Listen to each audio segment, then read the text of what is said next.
everyone, and welcome to a brand new episode of the Jedi Way here on the Outlaw Nation channel. I am the Outlaw John Rocha, also known as Rocha Fed around the galaxy. Excited to be back with these two wonderful people to talk some Star Wars news. First off, the great Laura Kelly, the co-host of Force Toast Pod and the co-host here, and been a big fan of all the High Republic stuff that is popping up recently. And certainly we're going to talk a little Acolyte stuff, which is on the high end or the back end of the High Republic here on the show as well. Laura, how are you? How are you feeling? How are things?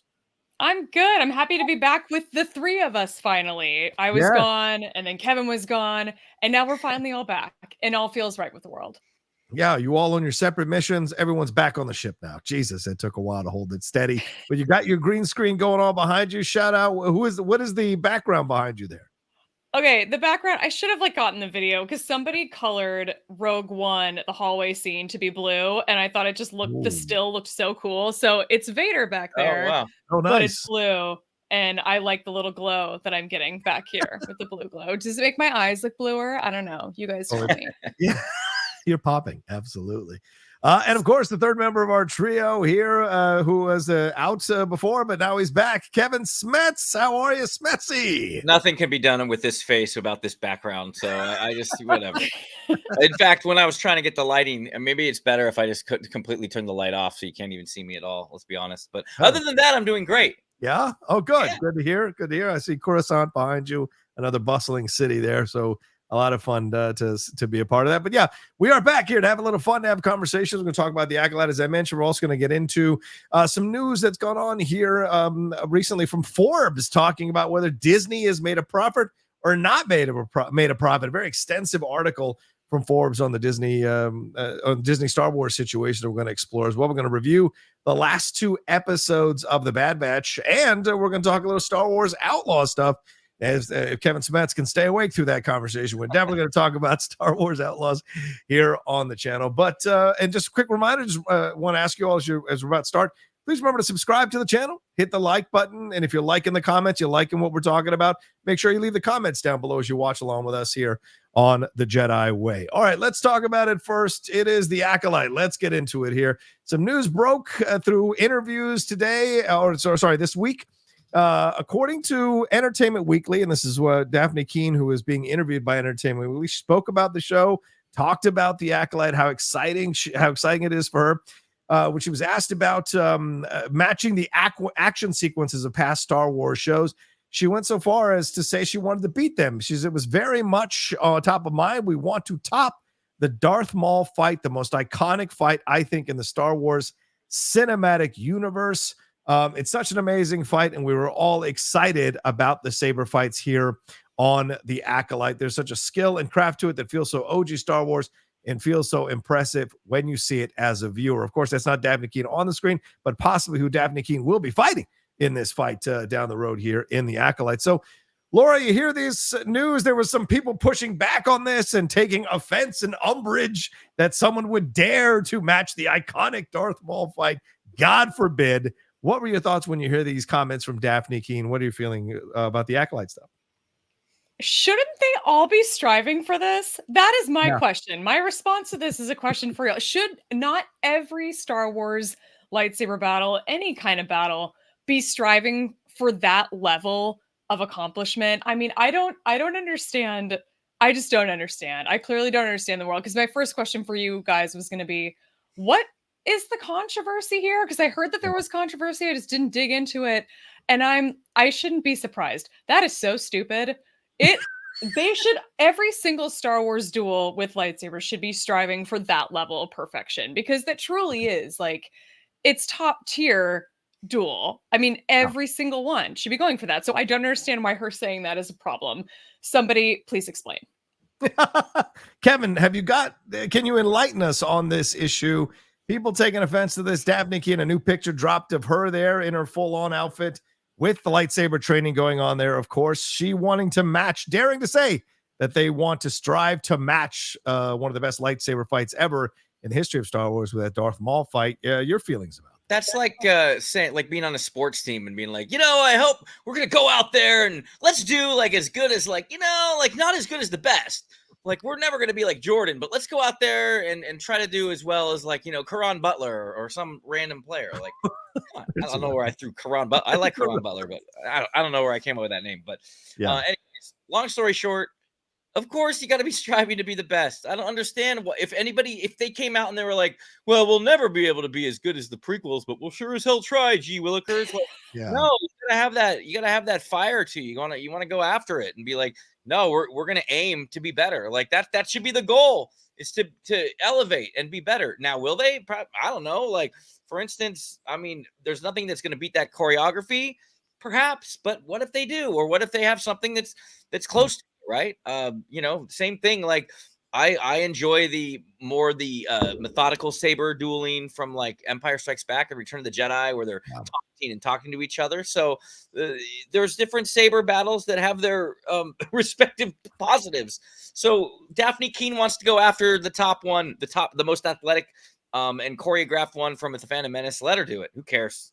I'm all for it. Yeah, and I don't even think it's the most iconic fight in the Star Wars universe. I'll tell you, I'll go even farther. Like, let's go. Let's get in the ring and go at it, because I just don't think that's even the most iconic lightsaber fight in the Star Wars universe. I would put the Star Wars Rebels fight between Maul and Kenobi in that conversation, or Maul and Ahsoka when they were fighting up in the rafters there, which was a fantastic fight. So I don't think that is the number one end-all be-all lightsaber fight. So first of all, you have to buy that premise to even take offense to the situation. And some people commented, I saw, like, oh, you got to show Nick Gillard. You can't do it without having Nick Gillard. And the fact that they're not bringing him back to choreograph the fight tells you the disrespect they have with Star Wars. And it's just stuff to fabricate offense, I feel, at this point. And as less Star Wars stuff is out there, it's like, what can we do to keep people being angry and patronizing our shows? We've got to fabricate some kind of offense.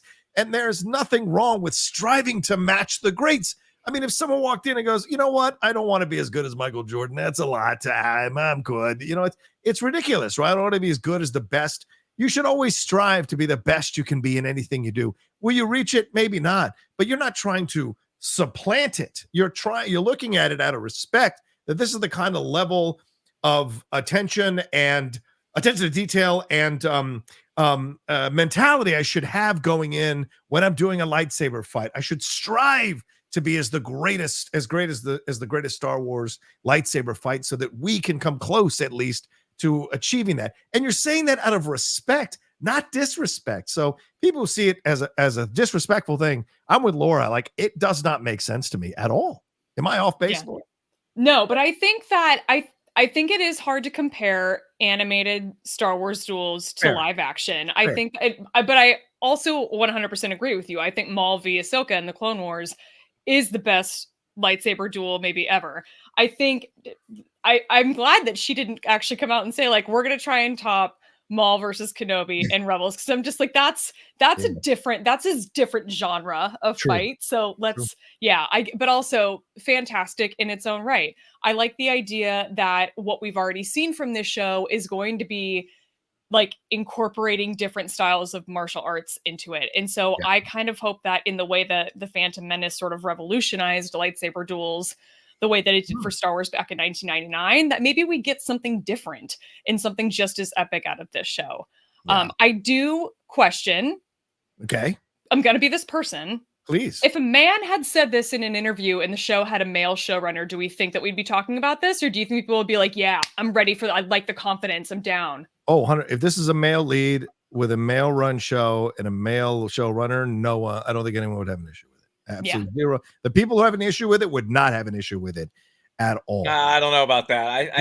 I would say, I think that when Nick Gillard and the Phantom Menace is hallowed ground, and I think anybody, I get where you're saying that. I'm not discounting it, but I feel like the defenders of the Phantom Menace would kind of come out regardless. Yeah. You know what I mean? Because they're already, like, when we've had male run shows like that haven't been as good as other Star Wars, they kind of get panned on it too. I think the Star Wars haters see I mean, they're gonna, any opportunity they will to kind of hate on something, they're probably gonna do it anyway. But I understand where one might think that, but I just feel like when people thinking and Nick Gillard is the man. Look, Nick Gillard coming back to Star Wars would be fantastic. I believe that Hayden wanted him back for Kenobi, but it just didn't work out. So I understand why people. I just feel like sometimes you can't get everything. And let these women, these talented women, have a shot, because who knows, maybe they will. And I'm rooting for them. I think that's the fear. I think that's the fear. The fear, listen, racism, sexism, it's all birthed from a fear. That's always where it comes from, right? I'm afraid of them because I need to denigrate them because I think they're going to supplant me. I think they are better than me secretly. And so if these women do happen to be participating in a lightsaber fight that matches the Maul fight in Force Awakens, that to them would be sacrilege, and their fear come to light. You know what I'm saying? I'm surprised that people aren't more offended that they didn't go to the Kenobi Anakin fight at the end of Revenge of the Sith. Yeah, Revenge of the Sith. I'm so surprised. That fight is cocaine on crack. It's just so crazy, that fight. So I'm just like, wow, why is the Maul fight considered the great fight? But I think that fight is every bit as incredible to talk about as a high point in lightsaber fights. So it's just fascinating when you look at how this all comes down. And I guarantee you they're going to get close. And Nick Gillard, as great as he is, isn't the only one who can choreograph a great Star Wars fight. I mean, there are other people and other opportunities that should be out there for people to do it. So I don't know. It's just fabricated nonsense, in my opinion, because the way it's presented is fabricated. Whereas if you gave a really intelligent, nuanced exploration of why you felt this was some kind of offensive thing to say, I would listen to you. But if it's, just let me get everybody angry, then it's really has no weight. It just seems like every episode we're always talking about some ridiculous group of people angry about a thing about Star Wars. It's Star Wars. Yeah, it's Star Wars. That is the Star Wars fandom, though. That's exactly what it is. That's what it feel like it has been, at least since 2014. Yeah, probably was like that before, but I wasn't. And if you defend it, you'll end up on one of those videos where you're called a shill. You're a shill. So hi everyone. Listen, if I'm on that's an accomplishment. That's a tier some of us strive to hit. I haven't been picked yet. I'm always the silent face below as they pick on Frank or Rocha. When is it going to be my turn? Well, we're kind of ethnic looking dudes. That's why they'll leave your white butt alone. That's for sure. Let's move on to Star Wars Outlaws. This trailer dropped earlier this week. Got a chance to see some more of the gameplay. Extensive trailer. It was 2 minutes and 30 or 2 minutes and 45 seconds. A lot more of a glimpse of the underworld, more of the droids, more of the species, more with all of the characters here in this one. But there was some backlash against the Star Wars Outlaws trailer. Ubisoft has already come under fire for single player game Star Wars Outlaws having a season pass, and fans are expressing frustration upon noticing that the highly anticipated Jabba the Hutt mission is locked behind the season pass, and you can get it by paying an extra $70 on top of the game itself. And that it is available. So far, it's only available in the $110 gold edition or the more expensive $130 gold edition. So not only does the trailer just come out and preview a game, now it also accompanies this controversy that people are upset that they're being asked to pay more. I guess I wasn't upset about this because I have the sports games that I buy, and it's always extra to get certain things, like the WWE 2K24 that just came out. That's $120 to have all the stuff that you want. So if you can afford it, great. But none of the wrestling fans were mad that certain things were locked behind certain paywalls. They just kind of accept this. So Kevin, I go to you. I know maybe Star Wars Outlaws is not your favorite thing, but tell me. Falling asleep there. Sorry. Whenever I hear Outlaws, I was just like your feeling about the trailer, and then your thoughts on this controversy and the people being upset about this. Trailer looked good. I liked how some people were saying that one bearded guy is Kyle Katarn, because you can't have a beard in Star Wars without being Kyle Katarn. We joke about me falling asleep. I fell asleep during the Comic-Con presentation, sitting right next to Rocha. It was San Diego Comic-Con. It was a party weekend. I was on like zero sleep, and I fell right asleep. The second the lights came dim to show the trailer or the 12-minute gameplay footage, I was out. So that's why we joke. That's why we joke about it. Yeah, Outlaws, as far as in practice, looks cool. And yeah, that does suck. You see a lot of Jabba in that trailer, if I'm not mistaken. And now you're telling me that it's behind a paywall. That's kind of like, at least with the WWE trailers and stuff, like they'll be like, plus get a season pass for CM Punk and blah blah blah blah blah. Good point. And so if they're trying to say that this Jabba mission is like baked into the story, but in order to do it, you need to like have the season pass. See, for $70, that sounds like really extreme. Yeah, Ubisoft said they just issued a release here recently. They said Jabba the Hutt and the Hutt Cartel are one of the main syndicates in Star Wars Outlaws and will be part of the experience for everyone who purchases the game, regardless of the edition. The Jabba's Gambit mission is an optional additional mission with the Hutt Cartel, along with Kay and Nyx's journey across the Outer Rim. This is the mission that will be available to those who purchase the season pass or an edition of the game, which includes the season pass. So, Laura, is this yet again just fans getting upset about whatever they want to get upset about, or is this? Do you feel some legitimate offense here that you are going to have to pay extra for a certain Jabba mission, but you're still going to get Jabba in the game? I am going to go with the fact that there is some legitimacy to this, but at the same time, haters are going to hate and greedy is going to greed. Like, this is just this is this society we live in now when it comes to like subscription lifestyles, and none of us like it. None of us chose it. It's just where we are. And unfortunately, that's just the way it is. And I wish there was something we could do to change it, but here we are. And I think that this is really predictable. I do think that it was probably a good move for Ubisoft to come out and say that everyone's going to get Jabba. You're just not going to get this one specific part. Right. I think that hopefully that like helped in some way, I guess, but I don't know. I'm not fully attached to this game. I'm just attached to Nyx. I really don't care about much else when it comes to this game, to be honest. And I'm not a gamer, so I won't be playing it or spending any amount on any kind of subscription related to this. So this is all you guys. But yeah, I do think that people have a right to be mad, just in the same way that I am mad that my Disney Plus subscription went from like $80 one year to $180 the next. Like, I wish there was something we can do about it besides bitch on social media, but I don't know what the answer is. I know the answer. Yeah. You cut the cord, you cut the Ethernet wire. Sure. And instead of watching Bad Batch, you sit back, pour a glass of wine, open up a nice book called Plagueis. You have again. I had you. I roped you in. I thought. Oh my God. I don't think you expected it. I don't do it often anymore. No, I thought this was going to be a play for cable. I thought it's going to be like you cut all of it, you get cable back, and that's the answer. And maybe it is. It is so funny though how many streaming services there are, and people are like, "Oh, you're going to save money," and then at the end of the day, you realize you have all of them, and you spend more than you ever did when you had like the Dish Network $180 a month thing. Yeah. Yep. The way I talk myself into it is that I buy them the yearly ones, so they're cheaper. And then I add that up and go, okay, that is still cheaper than what I was paying for cable and internet, right? So I try to do it that way because I held off on Max until they dropped the price to $140. It was $200 for the no ads one for like months. And then they dropped to $140 recently. I was like, boom, I'll grab that. That can make sense because it's a little over $10 a month. That makes sense. The Amazon Prime one, you don't even have a choice on Prime Video. There is no ads docket anymore. That you have to deal with the ads no matter what price you're paying for Prime Video. So that's the one that sucks. I don't mind paying for no ads, but a little bit extra because that is annoying. But like the not even getting the option, I think, is the more annoying part of all of that situation for sure. But yeah, overall the trailer though, Laura, any thoughts on the trailer, or it's not really your bag? So you're cool.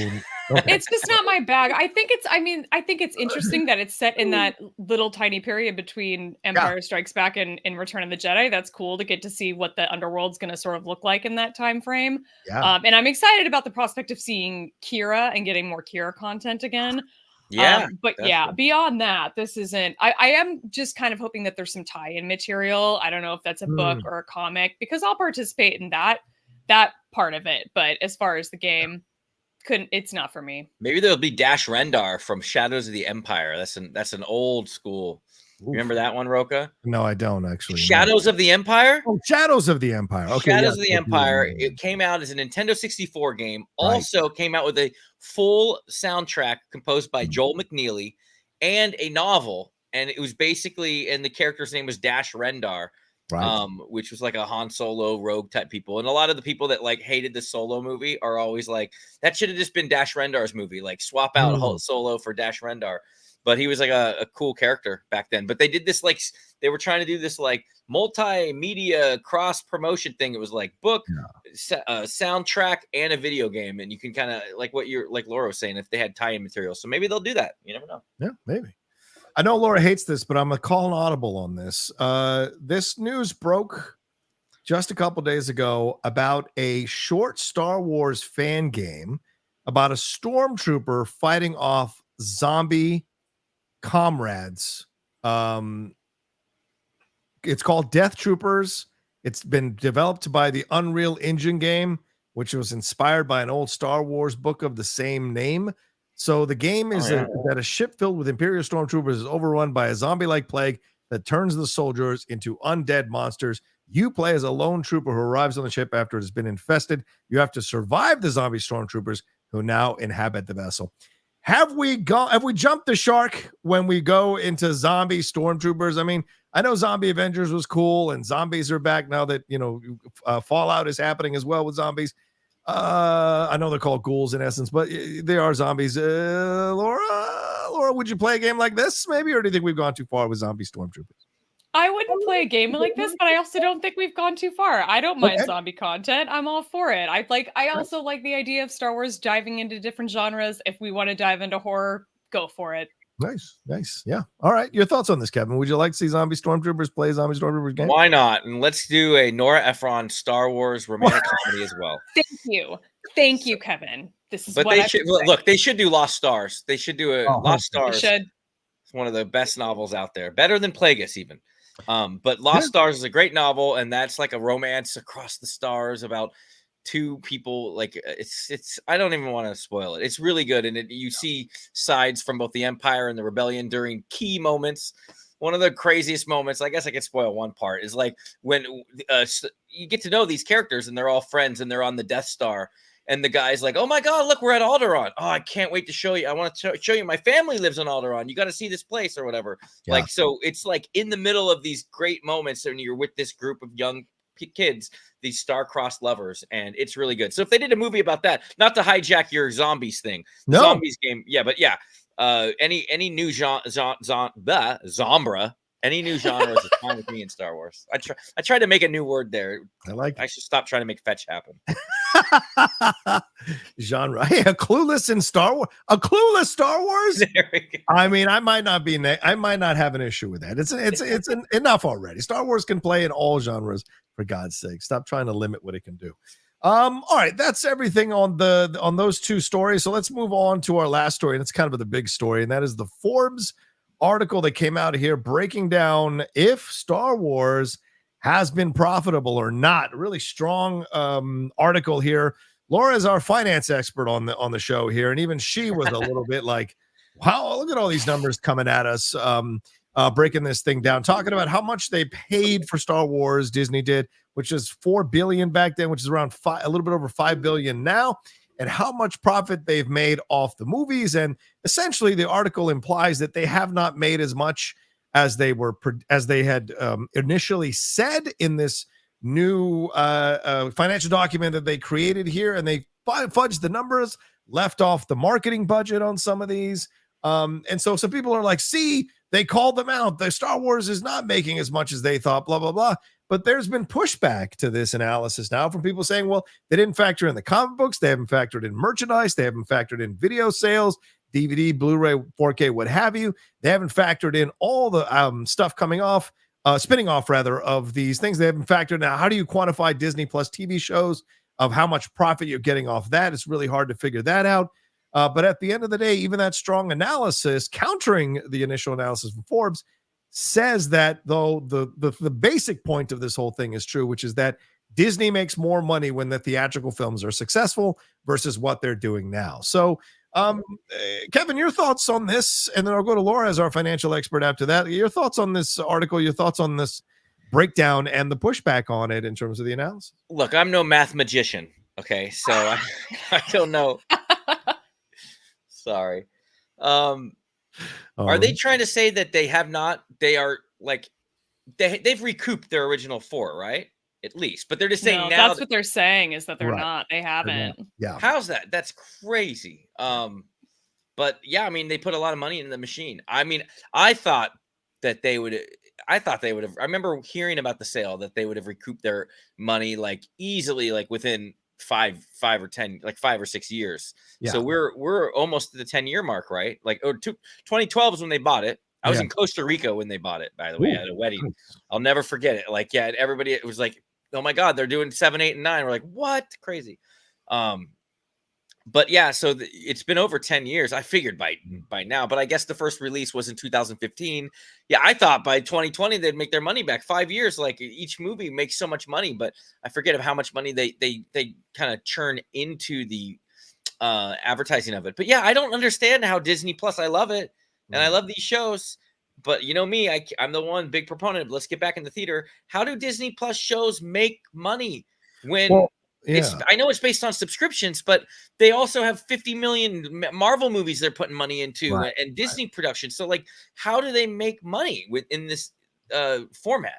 Yeah. And remember when all this was happening in terms of the Disney Plus subscribers sign up, that was during COVID. So when people were home and could validate signing up and had the time to spend, if they were going to spend a certain amount of money a month for Disney Plus, they had the time to spend watching Mandalorian, watching these other things, getting rewatching some of these Star Wars films for sure. Yeah, the basic premise is that that Forbes' investigation reveals that Disney claimed in their report that they made profits after subtracting its expenses from the revenue of the Disney crafted Star Wars films, but Forbes' investigation revealed that Disney did not account for the production or marketing costs of any Star Wars projects, only how much the acquisition of Lucasfilm cost. So they were kind of fudging the numbers a little bit. Laura, you deal with finance. What's the truth here? Were they fudging the numbers, or is this standard practice for this kinds of stuff? What's your reaction to this analysis here from Forbes?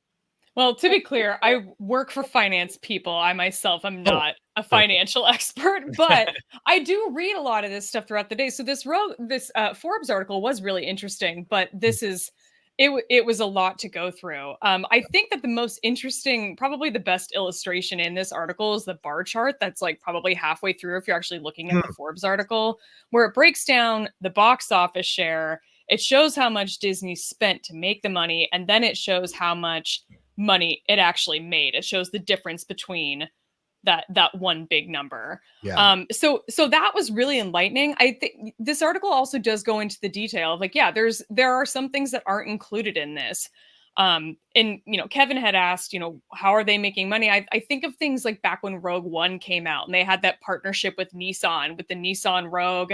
I imagine there was some money that came from that. I don't know how much merchandising is taking into account with this. I think when it comes to Disney Plus and the Star Wars properties and the Star Wars projects there, I think most of the money that's being made there is probably coming from merchandising. I mean, we remember Grogu capitalism was everywhere since 2020. So I'm sure that played a big part of it. But the fact that Disney Plus itself, I don't think has been profitable yet. I think that news has been out there for a while.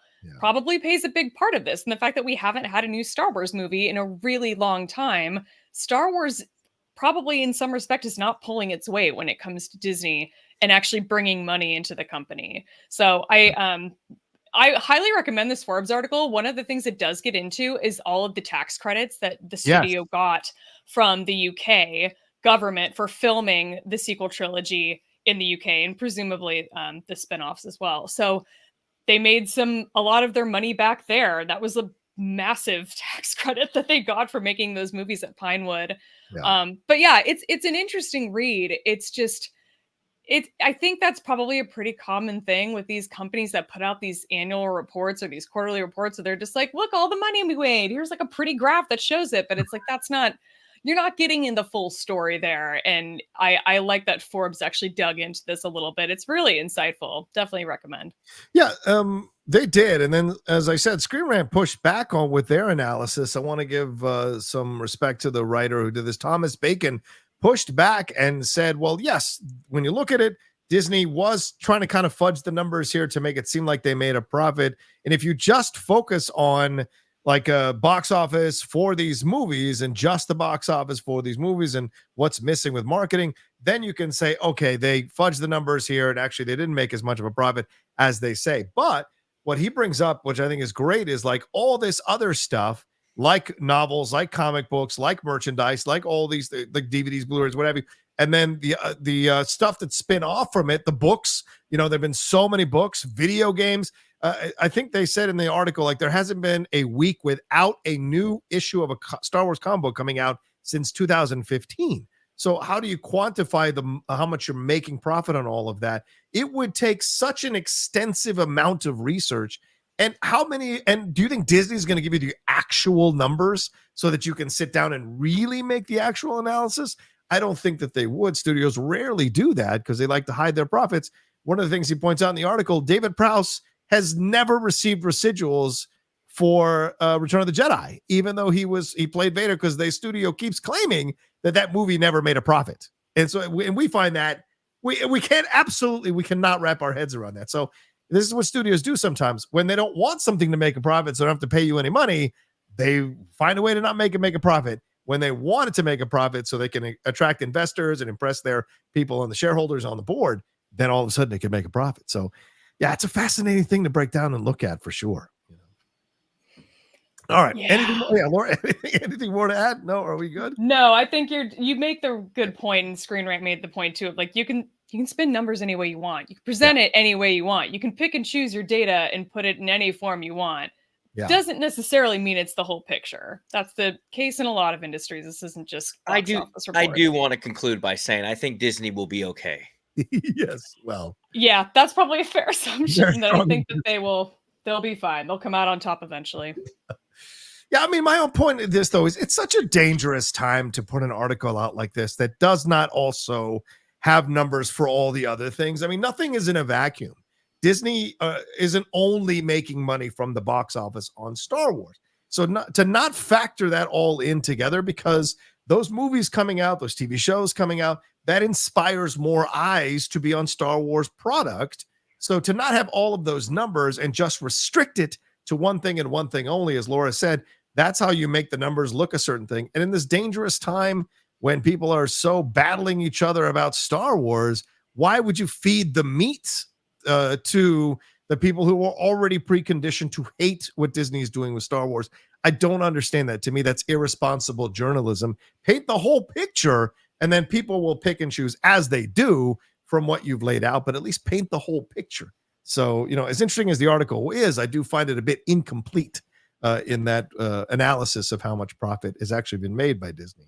So, well, I would be curious to go back and look at some of the reviews that Forbes has put out of different Star Wars projects, because they do entertainment reviews periodically. Yeah. And I want to say that Forbes has been one of those that doesn't necessarily review Star Wars things positively all the time. Even things that fans are a big fan of, they'll find something to shit on.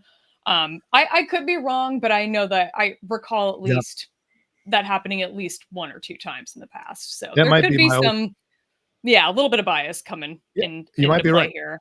That might be my old friend Scott Mendelson, who loves to shit on anything he doesn't like. So it could be very well that it could be Scotty. We used to battle all the time way back when. All right, well, let's take a quick break and we'll jump into the spoiler reviews of the last two episodes of The Bad Batch from season 3 here on the Jedi Way right after this.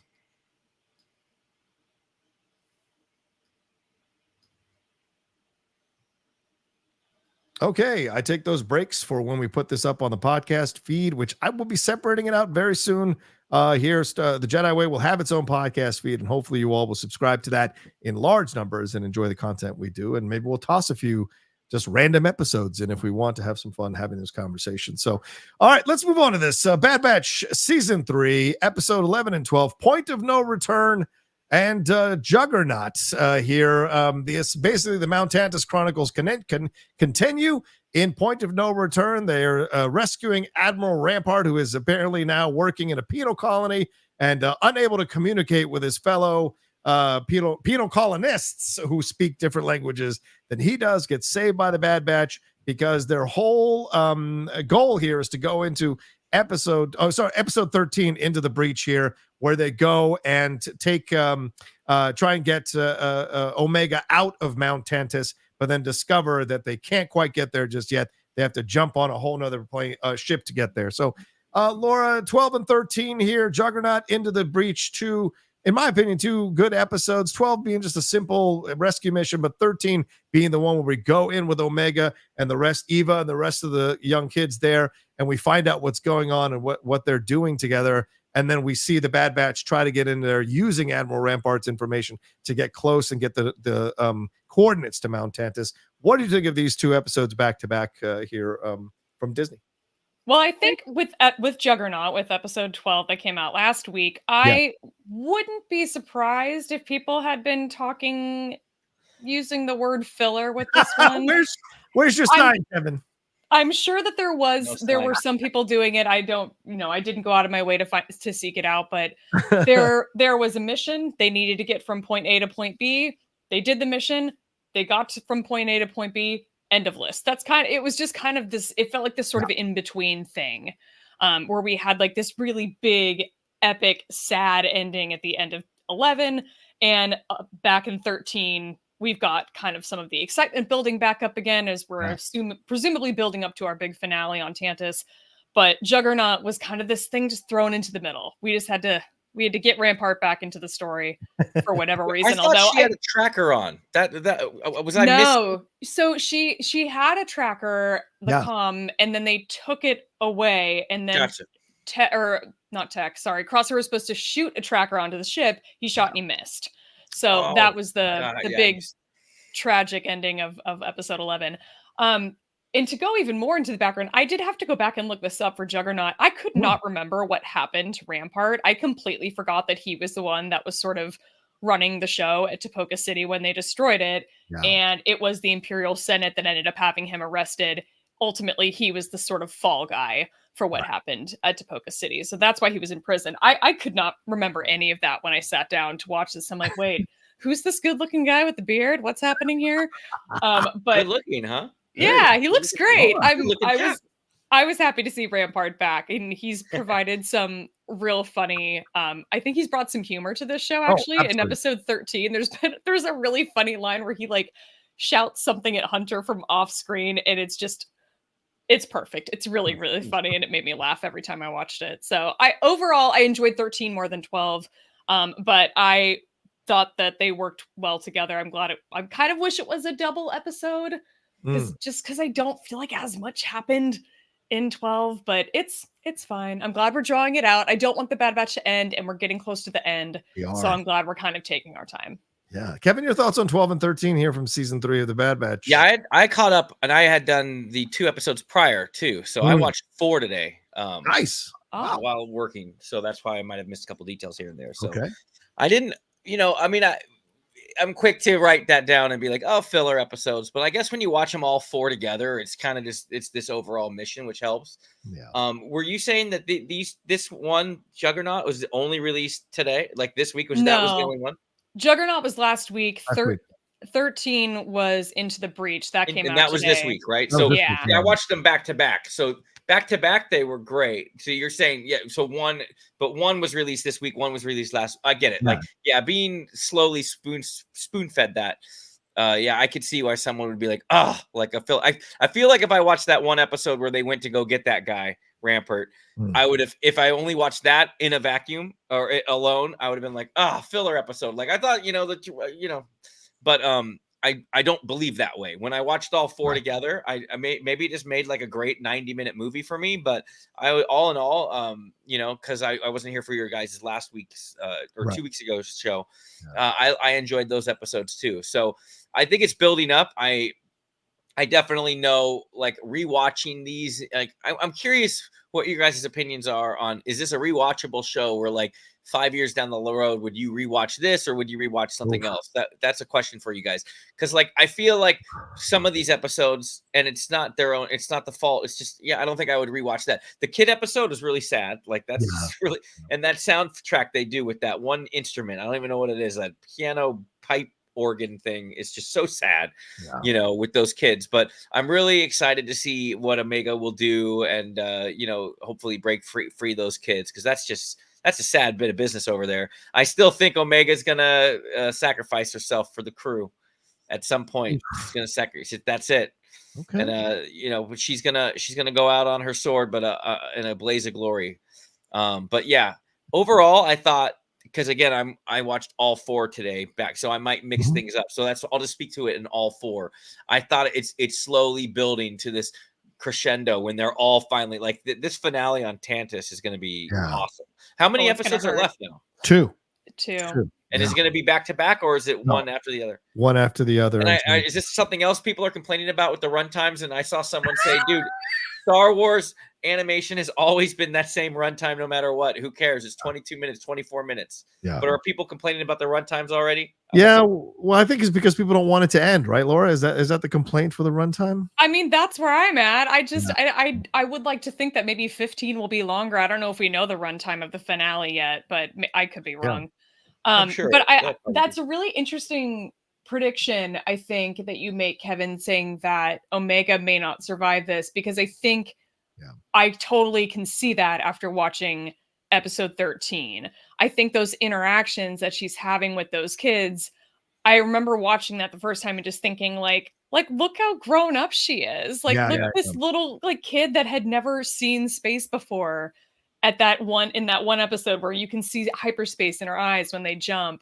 Yeah. And look how far she's come to where now she's taken it upon herself, not just to free all of the clones that are imprisoned there, but to free these young children that have been imprisoned there against their will as well. So I don't know. I wouldn't be surprised. She definitely she's grown a lot so much in this show, and I really like that. But she's got that sort of headstrong, much more quiet wisdom to her in this episode 13 that I don't know. I can see it. I sincerely hope you're wrong, but I could see that. Well, I mean, wasn't the thing when we first started watching Bad Batch that it seemed very clear that Omega was being trained to become a leader, right? And so it was never going to necessarily be a leader of the Bad Batch permanently. Certainly there have been missions where Omega has either instigated them going on the mission or has led the mission in a way because of some of the actions that she undertakes within that particular story. But seeing her here with the kids, this is where she's the leader. And the leader sometimes must sacrifice for the greater good, right? And so there is a real possibility, Kevin, what you're talking about could come to fruition because she is pained. And you can see, and it's a great job by Michelle Ang, who voices Omega. She is so pained to see these kids in the prison. She's so pained to see her sister again. She even says, "You don't have to do this." And she's like, I have to do this in order to, keep this thing going. And we don't know where it's going to break, but she's getting all the information from the young kids. Okay. How often do they look at us all the time? Oh yeah. Them and the droids do too. So she's clearly planning stuff. And obviously they distract the scientists and whatever, so she can do what she's doing back there and figure out how to get them out of there. And she's clearly found it by the end of the episode. So we know she's going to lead these kids out. And it certainly would be not out of the realm of possibility that she would sacrifice herself to save these kids for the greater good. She already sacrificed herself in essence by letting herself get arrested so that she could save everybody on that planet, as Wrecker tells, or Crosshair tells Wrecker, and straightens him out about it. But so, I meant to say that too. That planet, some of the theories were like, oh, let the Bad Batch, they'll be able to retire on that planet. But now that the Empire knows where that planet is, that whole theory's gone to. They're not going to have their happily ever ending on Rivendell anymore. Like, obviously, because the Empire knows it's there. So that kind of bums me out. Cause I remember thinking I'm usually not one for happy endings, but this crew, if anybody deserves a happy ending, a vacation on Niamos, it's these guys. Right. So, but now that the Empire knows where that planet is or that city and stuff, I don't think that would be possible. Are you talking about Pabu? Yeah, Rivendell, but yeah, Pavu. I don't know. You know the names better than I do. The planet that Omega sacrificed herself to save. Yeah. Right. Yeah. I'm trying to remember because I need to go back and rewatch the trailer because I'm not sure where we stand in terms of have we seen every single scene that's in the trailer. And I know that there were a couple of really quick flashes of Pabu with the Empire having come in and destroyed some shit. And it's hard to say. I don't know if that was actually shown in the episode where Omega does ultimately sacrifice herself and the Empire attacks Pabu, or if there's unfortunately more to come for that planet. I hope that they're okay and they just get forgotten about by the Empire and they get to live happily ever after. I wouldn't be surprised if that's the case. Maybe Dooku will delete the existence of it. There you go. Yeah, that would be somebody needs to. That would be helpful. Not Dooku. I'm way off on my. You know what I mean. I was trying to make a stupid joke. Never mind. Well, you almost got there. So I mean, points for the effort. But we got to talk about Laura's crush, Admiral Rampart. Vice Admiral Rampart. Excuse you. I know, was insulted by being a captain in this particular episode. I mean, this is some great work to have him be a part of this. It's an incredible X factor to throw into the mix here that I think was a fun twist that I did not see coming. As Laura said, she had to go back to remember what happened to him. But also Nosher Dalal, who does the voice of Rampart, I think does an excellent job. And look at this. Who wouldn't fall in love with this guy? Look at that beard and the hair, the tasseled hair. I kind of see where Laura's coming from a little bit. And when I'm Team Wrecker, dude. Team Wrecker right behind you. Oh my God. I ship Wrecker. I love you. I feel like big arms wrapped around me, keeping me warm. Oh, come here. You're going Yoda. You went Yoda. Oh, sorry. That's right. You must come here. But you look at Rampart. I mean, and then when he cleans up, I'm sure you found him quite dashing there, Laura. But he's a great X factor to bring back into this mix, right? And we're obviously going to counter that doctor who is Dr. Hemlock, who is there on Tantus in some way. Are we going to get other people showing up in these next 2 episodes as well, like Asajj Ventress possibly coming back? What do you sense we'll get from Rampart? Do you think he'll come through for the boys at the end and Omega, or do you think he is going to maybe turn on them to get himself back in with the Empire? Because he's on a penal colony, Laura. I would probably do anything to not be on a penal colony, for God's sake. I don't know. Like, maybe this whole big question that we've been asking about, will Crosshair be redeemed? Was he a red herring? I mean, is our redemption story going to be Rampart? Maybe he comes around and it ends up being Crosshair just kind of like slipped into redemption, like very smoothly without anyone noticing. But like, what if we get this like epic redemption of Rampart right at the end? I'm not just saying this because he's hot. Okay. I'm saying it because it could be a real possibility. Maybe, probably not. It could mirror the Mandalorian, right? He didn't like droids. Rampart hates clones. But by the end, Mandalorian is much more comfortable with droids. We could have a Rampart who's much more comfortable with clones, even though he does say, God, I hate clones in the episode. Kevin, your thoughts. What do you think of this Vice Admiral Rampart X Factor here in the bad? Laura, don't trust him as far as you could throw him. Listen, he could be our, what's the Zeb Callus? He could be our Callus. Oh, Don, our Callus. I was going to ask you, that was my next thing. Who has better hair, Callus or Rampart? Yeah. No way. Callus with those. With that one scene where the one piece of hair falls in Callus's face, that he gets the win on that, just that one scene. But in general, Rampart. I love where this episode's gone. Me too. I don't think we should be handing out redemption slips for everyone. No, not everybody. You get a redemption. You get a redemption. You get a redemption. Like Oprah. No, let's focus it on Crosshair. He's gonna have his ultimate redemption, and Omega is gonna sacrifice herself. I don't think Rampart's gonna disappoint us in any way. I think he's just gonna die. He's just gonna be a casualty in their final mission. Maybe if you want to call that redemption because he's doing it the right way, but he's not gonna die and be like, I changed my mind. I love you, damn clones. Laura, please DM me. Slide on in. I don't think that's going to happen, but I think that, he's going to try to do the right thing by these boys and die doing so. He even says, yay, we're all going to die. So that's true.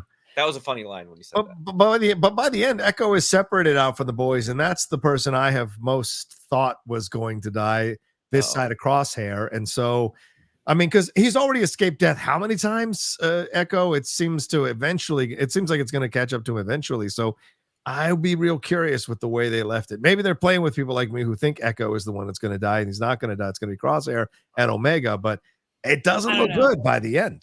I bring my point back around that I think I brought up to you last episode, which is I think if Echo was alive during Rebels, he would have been on that planet with Rex and those other 2 clones. Right. The fact that he's not makes me very concerned for Echo's chances in this show. And where's everybody else? Because they don't have Rivendell anymore. So where are they going to be going, dude? I mean, that is the question of where is the rest of the batch during the Galactic Civil War. I am also curious about those. We gotta open up Return of the Jedi and find new people, new extras to circle and say, oh, that's Rex. There's Tech. There's Tech. He's been alive this whole time. I just remember people had all of these questions leading up to Rogue One. Everyone was like, wait, but wouldn't Pedro's character, wouldn't Andor be here? Wouldn't Cassian be a part of this? Wouldn't Jin be there? Wouldn't be what do you mean? And then at the end they killed everybody. So it's like, well, I mean, I can't imagine a Disney animated show doing that, but I don't know how you write yourself out of this situation over 2 episodes. Space whales. There is that. Unless There's you also, it's a big galaxy. They could be anywhere. They could be with space whales. They could be on the opposite side of the galaxy, but as far as with the other space whales, I don't know. It's just an idea. Maybe they feel they've done their parts and they go become farmers on some planet. That's very possible. We've seen clone farmers in the series. He goes back to the homestead, dude. Of home. Yeah, Wrecker definitely Rambo. That's a Wrecker. They're gonna have a First Blood movie with freaking I'm home. Bad Batch. Yeah, we could see it. But either way, certainly we'll see what happens because they might not even address it and they just live out through the last episode and go like, well, we'll see what happens. Can I address your shirt, John Rocha? So this whole episode, I keep thinking that you were wearing a shirt that said "Bye Bye Alderaan" because I know it says I know, but I thought it was saying "Bye Alderaan" and you had like Alderanian ale and then it was like an exploding planet and I was like, damn, that's a funny shirt. But well, we all got to go sometime. No, it was not an Alderaan. I loved it. I thought it would have been a rad shirt. Yeah. Well, if I had the guts to get a shirt like that, I might wear it. Bye Bye Alderaan, dude. Yeah. Have you seen the shirt where it's the Alderaan weather report? And it's like, 60, 70, 70, and then like 78,000 million degrees. And then it has these planet blowing up. Oh, sad. Oh, wow. That's dark. It's like the 5-day weather report. And then there's no Thursday and Friday because Wednesday it blew up. Never mind. You can Google it. You'll see it. I'll tell you the difference between Geek Buddies and this show. Michael wore a BB-8 shirt with the rainbow colors for LGBTQ community, like flashing behind him. Really awesome shirt. Kevin's out here pitching me the death of Alderaan. That's the difference between the 2 shirts and the 2 shows. Look at this stuff. So there you go. All right, well, let's wrap it up there. It is a fun shirt. I've seen it before. You're right. Let's wrap it up there as we head into those final 2 episodes of Bad Batch. We're certainly going to cover them when we come back in 2 weeks. We will have the finale. I think we'll have aired. So the 3 of us will be able to break it down and talk about the entire season as a whole, along with those final 2 episodes as well. So thanks so much for watching this episode of the Jedi Way. Hopefully you enjoyed all the things that we talked about here. We gave you some new points of views and analysis on these things. But most of all, we hope you had a great time listening to the 3 of us talk Star Wars, because I selfishly love doing this with both of them every couple of weeks. So it's my own personal thing. Kevin, another fun show. Please let people know what you're up to and where they can find all the work you're doing out there in the world of Star Wars. Yeah, at Kev Smets. You can, I'm not really doing anything much lately. So, but your KOTOR channel keeps growing, so you must be doing something. Yeah, the KOTOR, KOTOR channel has been doing fantastic. It keeps growing like really well. We have I don't have any updated release date info, just that we're working on the movie. And when I do have more info, I'll let you know. But yeah, if you wanted to watch any of my KOTOR related content, just go to Smash City Studios on YouTube or type in KOTOR movie trilogy. You'll see it there. Nice. And you can see a bunch of our KOTOR movies. It's great. And then, of course, it's just always great to talk to you two. You two Star Wars wizards. That's Wizard Annie. Hey, Laura, did you see that I had to do a Qui-Gon Jinn quote the episode you were gone? Yeah. I did. It was funny because I watched it and then I as it was coming to a close, I closed the window or whatever. I was like, oh wait, no, I need to see who does it. I had to go back and open it up. You have your favorite Qui-Gon quote. I have my favorite Qui-Gon quote. Don't we? I don't sense anything. Anyways, good to be back, everybody. Absolutely. Laura, always love seeing you. Laura, please let people know what you got going on and any new stuff going on in your world for people to follow you on. This is really fun. I enjoy talking Star Wars with you guys. Alice and I just went a really long time without doing a Force Toast. I think we were off for 4 weeks just dealing with life stuff. So we did a massive catch up on the Bad Batch. I think we recapped 4 episodes and did very little else. So if you want to check that out, you can find my other show, Force Toast, a Star Wars Happy Hour, on Twitter and Instagram at Force Toast Pod. You can also follow me on Twitter and Instagram at shutup_Laura. And if you're following along with the High Republic, Alice and I are going to do a recap of the young adult novel Defy the Storm sometime soon. So if you're behind, read and catch up and then join us. Fair enough. Just want to let you guys know I got an email from Heroes and Villains talking about their May the 4th stuff that is coming. So just keep a lookout. There's going to be some new Funko stuff, some new Loungefly stuff, and some new Mondo stuff coming. Darth Maul, Anakin, Padme, young Anakin in the fighter there. So there's going to be a lot coming. Some new jackets, basketball jerseys, hats, and purses even with Darth Maul's face on it. So there's a lot coming here from numerous companies attached to them, and so look out for them. And they sent me an email, so I thought I'd just pump it up here while we're ending the show. As for me, you can follow me at The Rocha Says on Twitter, Instagram, and TikTok, The Outlaw Nation on Twitch. Please remember to subscribe down below and hit that bell button. We're trying to get to 50,000 subscribers as soon as possible here on the channel. We'd appreciate you all coming aboard our starship, The Outlaw Nation. We'd appreciate it madly. All right. Thank you so much. And Laura, what do we have to tell them before we go? Always remember, your focus determines your reality.